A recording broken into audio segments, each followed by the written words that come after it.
নিষেধাজ্ঞা শেষ, এখন সাগর নদীতে ছুটছেন জেলেরা। তাদের অভিযোগ, বন্ধের সময় ভারতীয়রা ঠিকই মাছ শিকার করেছে, সরকারি সহায়তার চাল না পাওয়ার কথাও বলছেন অনেকে।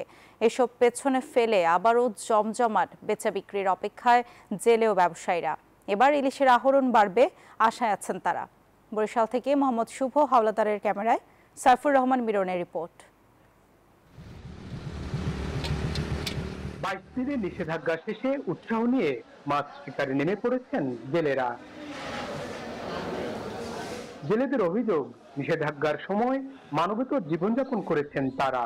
কার্ড থাকার পরও পাননি সরকারি সহযোগিতার চাল। আমরা যেমন এত পরিশোধে যাইলে মেম্বার চেয়ারম্যানকে ধারা যায়, আমাকে কাঠ নিয়ে যাই যে আমাকে সরকার চাউল দিছে, আমাকে চাউলটা দেন। কোনো আপনাকে চাউল নাই, চাউল দেয় কাগরে ওই স্লিপ দিয়ে দিয়ে দিয়ে তোর নেতা ফেতা করে এই চাল দিয়ে দেয়। 22 দিন পর মাছ শিকারে গেলেও মাছ পাওয়া না পাওয়া নিয়ে শঙ্কার কথাও জানালেন বোট মালিক সহ জেলেরা। বান্ডেল থাকলে প্রতি সেনমানিতে টাকা বাঁচবে। বিকাশ সেনমানি বান্ডেল কিনে জিতুন প্রতি লেনদেনে।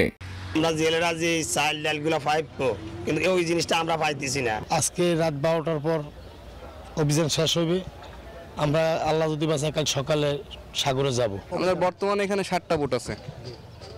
তো আমরা এতদিন 22 দিনের অভিযান মানছি, আজকে মধ্যরাত থেকে 2টা বোট ছাড়তেছে আল্লাহর নাম নিয়ে। আল্লাহ জানে কি হবে। গত মৌসুমে পর্যাপ্ত ইলিশ না পেয়ে হতাশ ব্যবসায়ীরা। অপেক্ষার পালা শেষে ইলিশ মিলবে সেই আশায় বুক বেঁধে আছেন তারা। নিষেধাজ্ঞা শেষ হয়ে গেলে আমরা হয়তো কিছু মাছ পাবো। একবার কিন্তু শীতে মাছ হয়েছিল, সব বড় মাছ। প্রণোদনার চাল না পাওয়াকে বিচ্ছিন্ন ঘটনা দাবি করে মৎস্য বিভাগ বলছে, এবছর নিষেধাজ্ঞা যথাযথভাবে পালিত হয়েছে, মৌসুমে ইলিশের আহরণ বাড়বে। আমাদের যে এবার যে বিজিএফ এর যে আমরা যে বরাদ্দ পেয়েছিলাম, তাতে আমাদের বেশিরভাগই জেলে পরিবার কভার করেছে। আমাদের ইলিশ সংরক্ষণ অভিযান সুষ্ঠুভাবে পরিচালনা করার কারণে আমাদের বিশ্বাস আগামীতে আমাদের ইলিশের উৎপাদন বৃদ্ধি পাবে। মা ইলিশ সুরক্ষা অভিযানে 765 মামলায় 548 জনকে কারাগারে পাঠানো হয়েছে। 45 লাখ মিটার জাল জব্দ করা হয়েছে। সাইফুর রহমান মিরন, নিউজ 24, বরিশাল।